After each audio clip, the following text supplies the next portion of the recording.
أشهد أن لا إله إلا الله وأشهد أن محمدا رسول الله. Das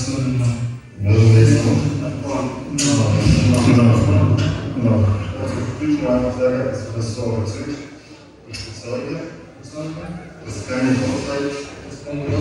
aus Allah, ich bezeuge, dass der Prophet Muhammad sallallahu alaihi wasallam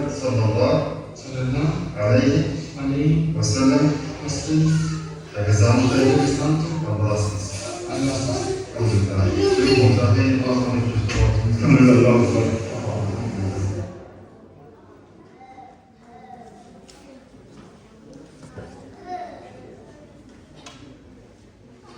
Bismillahirrahmanirrahim. Alhamdulillahi wassalatu wassalamu ala rasulillah. Assalamu alaikum wa rahmatullahi wa barakatuh. Meine Geschwister, எல்லாருக்கும் வணக்கம். வந்ததுக்கு மிகவும் நன்றி. எனக்கு இது பெரிய ஒரு இம்பார்ட்டன்ஸ். இன்னைக்கு எனக்கு ஒரு பெரிய நாள். மேடையில் நின்றதே இல்லை நம்மளா. இது ஃபர்ஸ்ட் டைம் நான் மேடையில் நிற்கிறேன். இப்போ பெட்டர். முதலாக நான் வந்து AEMF ஆர்கனைசேஷனுக்கு பின்னாடி இருக்கிற அனைவருக்கும் இந்த நன்றியை கூற விரும்புகிறேன். நன்றி இந்த ஆப்பர்ச்சுனிட்டிக்கு, இந்த சான்ஸுக்கு. இங்க மேடையில் நின்று எனக்கு ஒரு சான்ஸ் தந்து, என்னை படிப்பிச்சு, எனக்கு குர்ஆனை தந்து, அதுவும் நல்ல மாஸ்டர் மேரோட ஜமால் அப்துல்லா, வேற என்ற விருப்பப்பட்ட ஸ்வேஸ்டர் ஹலீமா இன்னைக்கு வந்திருக்கிறான். அவையை நான் பாராட்ட விரும்புகிறேன். நன்றி மிகவும்.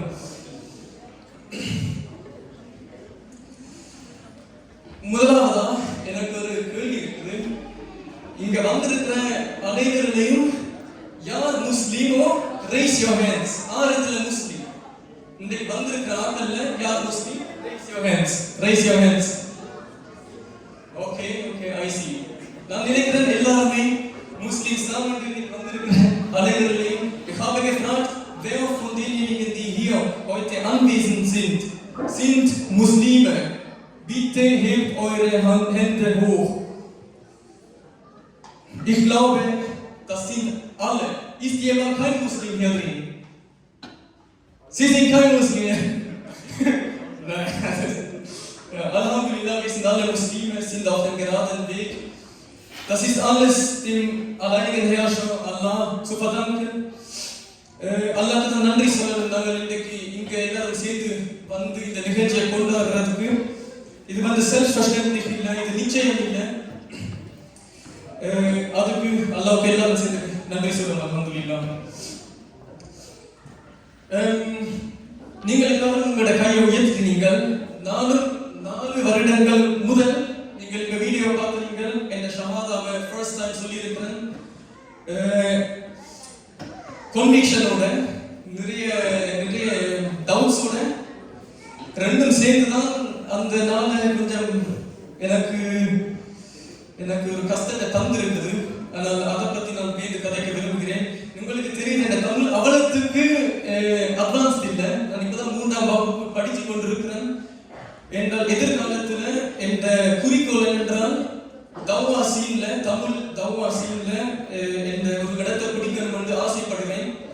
அதனால்தான் இந்த முன்னேற்றங்களை நான் இப்ப குறிக்கோளாக வச்சிருக்கிறேன். Ich habe vor, in der Zukunft vor allem in der Dauerszene, tamilischen Dauerszene aktiv zu sein.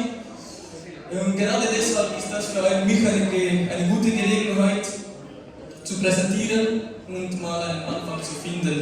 Herzlichen Dank nochmals. மிகவும் நன்றி. அதுக்கும் இப்ப நான் இந்த மொழியில இருந்து உங்களுக்கு எந்த கதையை சொல்லணும். நான் யார்? நான் வந்து அயாத்துல் திசான். நான் வந்து சங்காலன் என்னும் ஊரில் வசிக்கிறேன். என் அப்பா அம்மா ஹிந்துஸ். நானும் ஹிந்துவாக தான் பிறந்தவன். நார்மலா சொல்றது பிறக்கைகள் எல்லாரும் முஸ்லிம்ஸ் தான் வந்து. ஆனால் நான் நினைக்கிறேன் உங்களுக்கு புரிந்திருக்கிறது.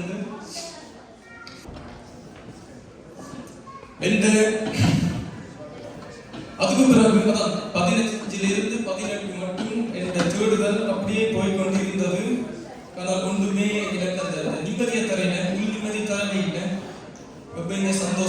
வீட்டில் சிரிச்சபடி ஃபுட்பால் விளையாடுவேன். அது எனக்கு பெரிய ட்ரீம் உண்டு. ஆனால் சந்தோஷம் அந்த உள் நிம்மதி எனக்கு வந்ததே இல்லை. அது வந்து ஒரு வேறு ஸ்பிரிச்சுவல் ஏபிலிட்டி தான் கண்டுபிடிக்கலாம். Als ik sehr jung war, ich war sehr oft sehr glücklich. Mir ging es eigentlich gut. Mental ging es mir gut. Physisch ging es mir gut. Ich hatte eine gute Familie, starke Familie. Meine Eltern unterstützten mich immer bei jeder Angelegenheit bis heute. Dennoch fehlte mir irgendwie das innere Größere, das Göttliche, das Spirituelle, das, was nach dem Leben sein soll. Etwas, was mir die Sicherheit gibt. Ich bin auf dem geraden Weg.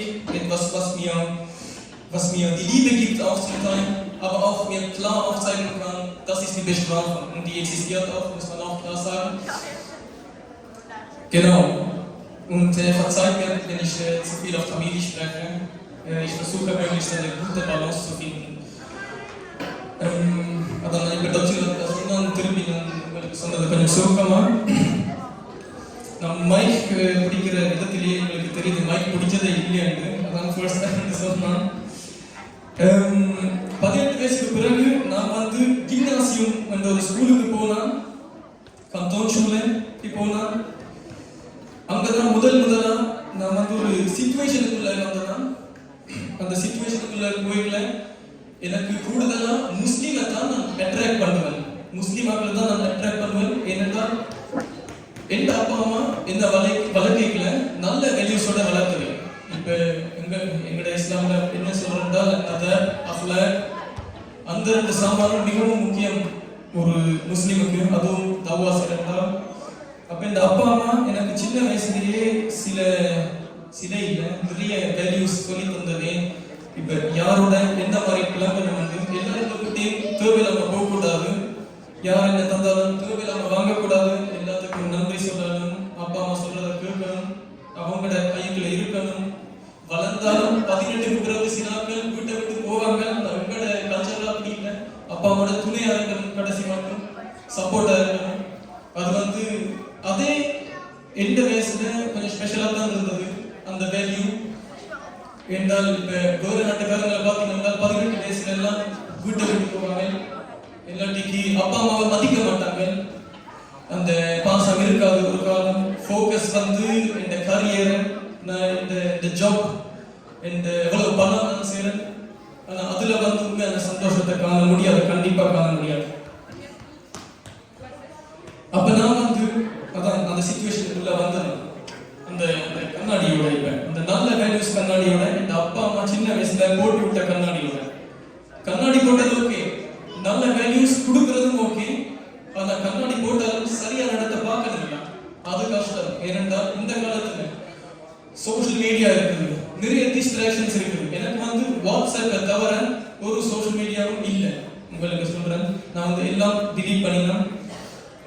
அதுல கூட சின்ன படியங்களா இருக்கீங்கள, அதுலதான் மிகவும் distractions கூட.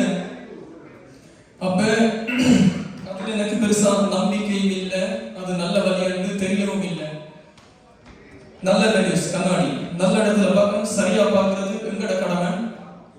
அப்பா அம்மா என்ன செஞ்சாலும் பார்க்க வேண்டியது நாங்கள் தான் ரெஸ்பான்சிபிள் ஃபார் அவர் டீட்ஸ். அப்ப நான் கிம்னாசியமுக்கு போய்க்கல. அந்த 2 பையன்கள்ல எனக்கு சில வேல்யூஸ் தெரிஞ்சது. எந்த அப்பா எனக்கு சொல்லி தந்த வேல்யூஸ் அது வந்து இஸ்லாமிக் வேல்யூஸ். நான் இப்ப 2 கதை சொல்றேன். 2 முந்தஷிப் 2 டிஃபரெண்டான படியங்கள். ஒரு ஆள் ஒரு அராபி படியம் ஃப்ரம் ஈராக், முஸ்தபா பேர். அவரோட தான் படிச்சதான். 2வது வருஷத்துல எங்கட கிளாஸ் சேர்ந்தவர். அப்ப நான் அவரோட கொஞ்சம் கதைச்சு பார்த்தேன். ஓகே, நல்ல அண்டர்ஸ்டாண்டிங். அப்ப கதைச்சல் அவரோட என்ன மாதிரி முஸ்தபா நீங்கள் இந்த ரிலிஜன் என்னத்தை நம்புறீங்க? அப்ப சொல்ல நான் அல்லாஹ்வை நம்புறேன். நான் நம்புறேன் கடைசி ப்ராஃபெட் முஹம்மது ஸல்லல்லாஹு அலைஹி வஸல்லம். அப்ப நான் இந்த பதில சொன்னேன். அவரோட நிறைய டிஸ்கஷன்ஸ் என்ன சொல்ற ஸ்டாப் பண்ணினா எனக்கு என்ன அவரில் பிடிச்சிருந்தது என்றால் அவருடைய கேரக்டர் வந்து சொல்லணும் என்றால் ஒரு வக்கையான ஒரு கேரக்டர். அந்த கால்னஸ் இல்லை. அது முஸ்லீமுக்கு அழகுன. வார்ம்ஸ் என்றால் இப்போ ஃப்ராங்க்லி என்ன சொல்றது, அன்பா ஆக்களோட புலங்குறது, எல்லாரையும் ரெஸ்பெக்ட் பண்றது, எங்களோட குறிக்கோள் எப்பயுமே மண்டைக்குள்ள வச்சிருந்து எங்களுக்கு என்ன முக்கியமோ அதை செஞ்சு கொண்டு போறது தான் அந்த வார்ம்ஸோட நான் கனெக்ட் பண்ற அந்த இமோஷன்ஸ். அப்ப அவர் வந்து அதை அந்த உள் நிம்மதியை அந்த பாசிட்டிவ் எனர்ஜியை நல்லா வெளியே கொண்டு வந்தவர். அதை எனக்கு தெரிஞ்சது. அப்ப அவருக்குள்ளதான் நான் அந்த அதாவும் அந்த அஃப்லாக்கும் கண்டுபிடிச்சதான். அது வந்து மிகவும் என்ன சொல்றது, ஒரு பாராட்ட வேண்டிய ஒரு விஷயம் தான். அவருக்கு அப்ப 16 வயசு. ஆனா இவ்வளவு சீரியஸா உண்மையா ஒரு மதத்தை மதிச்சவன் முஸ்தபா என்னோட படிச்சவன். அவர் உண்மையா மதிச்சவர் இல்லை அந்த வயசுல, 16 வயசுல, அது இளமையான வயசு தான்.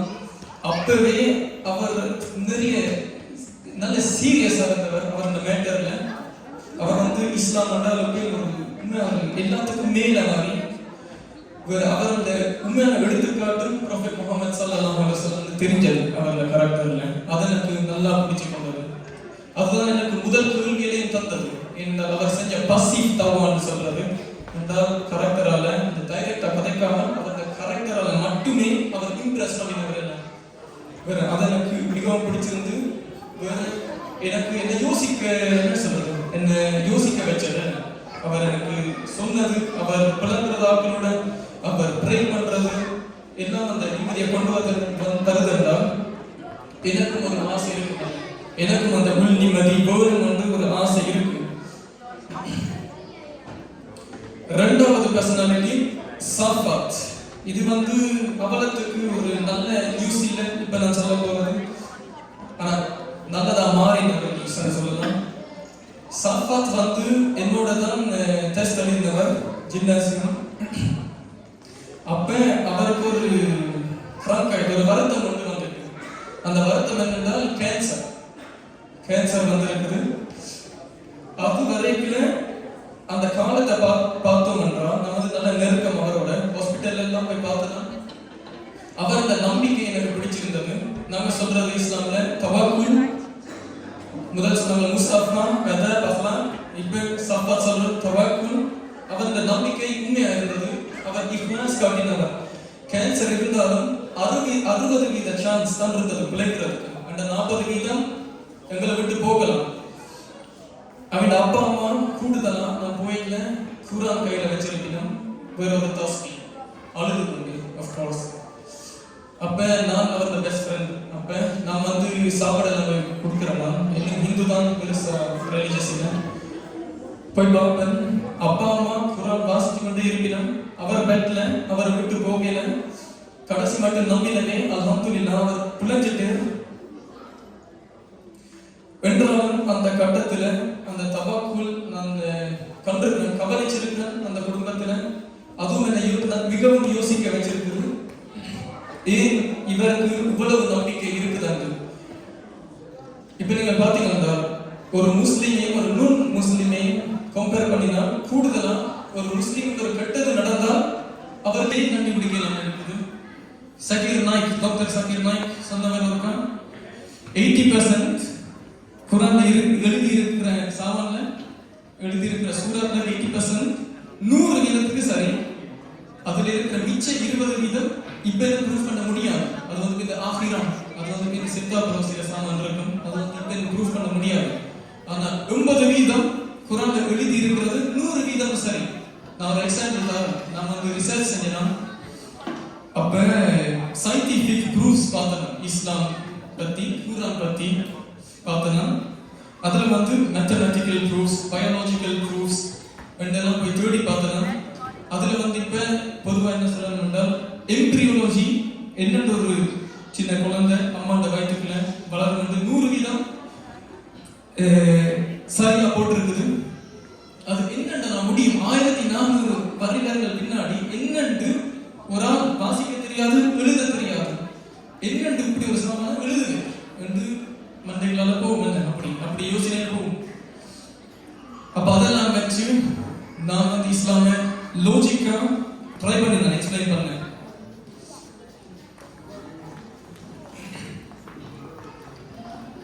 என்றாலும் எவ்வளவு நான் கன்வின்ஸ் பண்ணினாலும் என்ன நான் வந்து என்னால் அக்செப்ட் பண்ண கஷ்டமா இருந்தது. ஒரு மதத்தை விட்டு மற்ற மதத்துக்கு போறது என்றால், இப்ப யோசிச்சு பாருங்க, உங்களோட புள்ள வந்து உங்கள்கிட்ட வருது, உங்களோட சின்ன பையனோ உங்களோட சின்ன கேர்ளோ உங்கள்கிட்ட வருது, கேட்குது, அப்பா ஹிந்துவிசம் எனக்கு பிடிச்சிருக்குது, அது சரியா இருக்குது, அதுதான் உண்மை, நான் மாற போறேன் என்று சொன்னா உங்களுக்கு எப்படி இருக்கு? கஷ்டமா இருக்கு. அப்படிதான் எந்த பக்கம் நான் நிறையவே சிந்திக்கிறேன் அப்பா அம்மா பத்தி. அவைதான் எல்லாமே அல்லாவுக்கு பிறகு. அப்ப கஷ்டமான ஒரு கட்டம் தான். அப்ப கம்பேர் பண்ண முதல் என்னால் அக்செப்ட் பண்ண முடியல. இப்ப நான் முஸ்லீம் அப்படின்னா எனக்கு என்ன பிரச்சனை வரும், சகோதரங்கள் என்ன நினைக்கிறான், அதுவும் எனக்கு ஒருத்தரையும் தெரியல, தமிழாக்கள ஒருத்தரையும் தெரியல இந்த கம்பேஷனுக்கு முதல். அப்ப நான் நிறைய யோசிச்சேன், என்ன ஒதுக்கி கட்டினமா, என்ன அடிப்பினமா, கத்தினமா. ஆனா ஒன்று தெரிஞ்சது, உண்மைக்கு வந்து எப்பயுமே பயப்பட தேவையில்லை என்று தெரிஞ்சது. அது எப்பயுமே அந்த துணிவு எனக்கு இருந்தது என்றால் உண்மைக்காண்டி ஒருத்தருமே வெக்கப்பட தேவையில்லை. அதை வந்து ஸ்ட்ரைட்டா சொல்லலாம். என்றாலும் அப்பா அம்மா என்றால் ஒரு வேற லெவல். அப்ப அது மெதுவாகத்தான் பார்க்க வேண்டிய ஒரு சாமான். அதான் நான் சொன்னேன், ஓகே ஹிந்துவிசத்தை விட்டு போறது எனக்கு இப்ப கொஞ்சம் கஷ்டமா இருக்குது. ஆனா உண்மை விளங்கிட்டு, அப்பவே எனக்கு உண்மை விளங்கிட்டு, ஒரு ரிலிஜியன் சூஸ் பண்ணினால் அது இஸ்லாமா தான் இருக்கிறது மட்டும் விளங்கினது. எல்லா ரிசர்ச்சுக்கும் பிறகு கரெக்டர்ஸ் பார்த்தாச்சு. என்னென்று சில என்ன சொல்ற சமூகம் வந்து என்னென்று சேர்த்து வாடினு பார்த்தாலே நிறைய சாமான சொல்லலாம். எங்கடையில சொல்றது உண்மை, எங்களோட உண்மை எப்படி சேர்ந்து வாழுது, நாங்க எல்லாரும் எங்களை நேசிக்கிறோம்னு சொல்லலாம், உண்மையான பாசத்தை காட்டுறோம். அதெல்லாம் எனக்கு மிக உண்மையா ரொம்ப பிடிச்சிருக்குது. நான் இப்ப AMF மோஸ்டுக்கு வரையிலேயே அந்த பாசத்தை கண்டேன். அந்த உண்மையான பாசம் எல்லாருலையும், AMF ஆர்கனைசேஷன்ல எல்லாரும் அங்க வந்து ப்ரே பண்றாங்கல்ல இருந்து சின்ன பையன்ல இருந்து எல்லாருலையும் அந்த உண்மையான இஹ்லாஸ் எனக்கு தெரியுது. வேற நமக்கு உண்மையா ப்ரௌட் என்ன இங்க வந்து படிக்கிறது. வேற தமிழாக்கள் எவ்வளவு முஸ்லிம்ஸ் இருக்குதான்னு எனக்கு தெரியாது. தொடக்கத்துல நாங்கள் ஒரு மைனாரிட்டி தான், ஸ்ரீலங்காலையும் ஒரு சின்ன மைனாரிட்டி தான். ஆனா அந்த மைனாரிட்டி சேஞ்ச் பண்ணலாம், ஐ பிலீவ் அது நிச்சயமா நடக்கும்.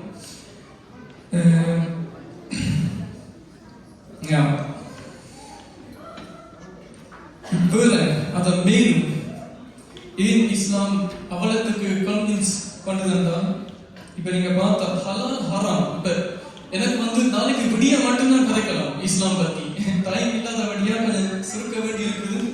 ஆனா ஒரு எக்ஸாம்பிள் ஒன்று தர போறேன். ஹலால் ஹராம் அவ்வளவுதான். அதுக்குள்ள மஹ்ரூம் எல்லாம் இருக்குது, 5 ஸ்டேஜஸ் இருக்குது. ஆனால் நான் இப்ப எக்ஸ்ட்ரீம் போல்ஸ் மட்டும் கதைக்க போறேன். ஹலால் ஹராம் இஸ்லாம்ல தவிர வேற எங்க இவ்வளவு கிளியரா ஒரு மனிதனுக்கு தெரியும் என்ன ஹலால் என்ன ஹராம் என்று ஒரு ரிலிஜன் சொல்ல முடியுமா? சொல்ல முடியல. எனிவன் இஸ்லாமை தவிர வேற எங்க கிளியர் பார்டர் இருக்குது பிட்வீன் ஹராம் அண்ட் ஹலால்? எங்கேயும் இல்லை, எங்கேயும் இல்லை. அதற்கு பிடிச்சிருக்கு. என்றால் ஒவ்வொரு மனிதனுக்கும் ஒரு ஓரியன்டேஷன் தேவை வாழ்க்கையில. ஓரியன்டேஷன் இல்லாட்டிக்கு தான் புலியான இடத்த போய் விழுவின வாழ்க்கை. டிஸ்ஓரியன்டேஷன் அதுக்குள்ள போய் விழுவின. சில பேர் எனக்கு சொல்லியிருக்கிறான், இஸ்லாமுக்கு போனா ஃப்ரீடம் இருக்காது, ஃப்ரீடம் இல்லை, அவை டெரரிஸ்ட், கெட்ட சாமான் செய்வினோம், வெட்டுவினோம், கொல்லுவினோம். Sorry for the language. ஆனால் இப்படி சாமான தான் எனக்கு சொல்லி தந்தது இஸ்லாம். நான் வர முதல். ஆனால் இப்படி ஒரு கிளியர் பார்டர், அப்படி ஒரு சாமான உருவாக்கும் என்றது நிச்சயம். எங்களுக்கு ஸ்ட்ரிக்ட் ஒரு லைன். நாங்கள் வந்து டொலரன்ஸ் இல்லை. டொலரன்ஸ் என்றால் இப்ப சொல்ல ஒரு ஆள் ஒரு தப்பு செய்ய நாங்க பார்த்து கொண்டிருக்க மாட்டோம். ஒரு ஆள் தப்பு செய்யல, அவருக்கு போய் சொல்லுவோம். அதோட கடமை ஒன்றில் வாயால இல்லாட்டி கையால போய் சொல்லணும். நாங்கள் எங்களால் மாற்ற முடிஞ்சா மாத்தணும். அதான் நாங்கள் எனக்கு அது பிடிச்சிருக்கு. அந்த ஸ்ட்ரிக்ட் ஓரியன்டேஷன் எந்த ஃப்ரீடம், எந்த உண்மையான ஃப்ரீடம் வந்து இஸ்லாம் இந்த ஓரியன்டேஷன்ல தான் எந்த ஃப்ரீடம் இருக்குது. யா வேறாக்கள் வந்து என்னன்னு சொல்றது, அவை வந்து ஃப்ரீடம் டிஸ்ஓரியன்டேஷன்ல போய் தேடினா. ஓரியன்டேஷன் இல்லாம நான் என்ன வேணும்னாலும் செய்யலாம். இந்த வாழ்க்கையில ஸ்பாயில் பண்ணிருக்கோம் அப்படியே. அதான் எனக்கு இஸ்லாம் பிடிச்சிருக்கு. கிளியர் டிஃபரன்ஸ் பிட்வீன் ஹலால் அண்ட் ஹராம் எனக்கு மிகவும் பிடிச்சிருக்குது. அது வந்து மேக் சென்ஸ். அது வந்து ஹியூமன் நேச்சருக்கு முக்கியம். நாங்க சின்ன வயசுலேயே பார்க்குறோம். சின்ன ஆட்கள்லாம் இப்போ அடக்காட்டிக்கு, இப்போ பாக்காட்டிக்கு, இப்போ நல்ல பேருக்கு சொல்லி கொடுக்காட்டிக்கு அவை வந்து டிஸ்ஓரியன்டேஷன்ல எங்கேயோ ஒரு பாதை மாறி போயிருக்கிறாங்க. அப்போ முக்கியம் சின்ன வயசுலேயே நாங்கள் சரியான லைன் எடுக்கிறது. அதுவும் முக்கியம். ஆம்பளையர்கள் அதற்கு விளங்குகிறது. ஒரு சமூகத்தின் தலைவர் பார்த்தோம்னா கூடுதலா ஆம்பளை தான் ஒரு டைரக்ஷனை கொடுக்கிறது.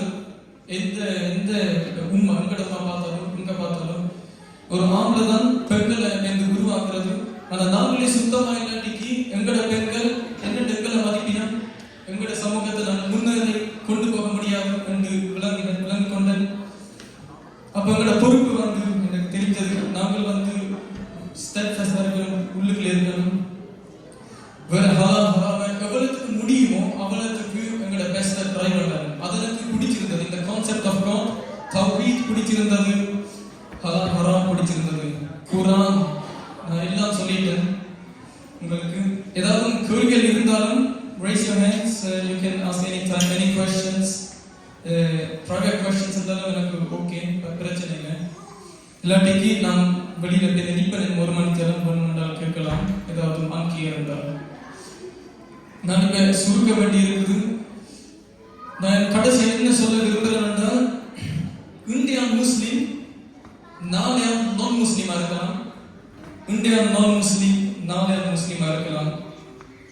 எனக்கு முக்கியம் நான் வந்து இப்ப முஸ்லீம் ஆகிட்டேன். ஆனால் நான் முஸ்லீமா சாப்பிடுறது வந்து நிச்சயம் இல்லை. நான் வந்து இந்த ஈமானை இன்னும் ஸ்ட்ராங்கா இருக்கேன். எனக்கு காணாது. நான் பெர்ஃபெக்ட் இல்லை. முக்கியமா சொல்ல நான் பெர்ஃபெக்ட் இல்லை. மேடையில் இருக்கிறோடியா பெர்ஃபெக்ட் இல்லை. நான் வந்து ட்ரை பண்றது பெர்ஃபெக்ட் ஆவேன். எங்களோட ப்ரொஃபெட் ஸல்லல்லாஹு அலைஹி வஸல்லம் மாதிரி ஆக நான் மிகவும் ட்ரை பண்ணுவேன். எதிர்காலத்திலேயும் ஒரு நல்ல எடுத்துக்காட்டா இருக்க ட்ரை பண்றேன். நாங்களும் சேர்ந்து மிச்சம் இருக்கிற தேடுற ஆட்களுக்கு ஒரு நல்ல தவா செய்வோம், ஒரு நல்ல சைடை காட்டுவோம், தவாக்குள் காட்டுவோம், அதை அஃப்லாக்கை காட்டி கொடுப்போம். எங்களால் அது முடியும். நாங்கள் மைனாரிட்டி இருந்தாலும் தமிழாக்கள் எங்களால் அது நிச்சயமா முடியும். எங்களுக்கு அந்த தைரியம் இருக்குது.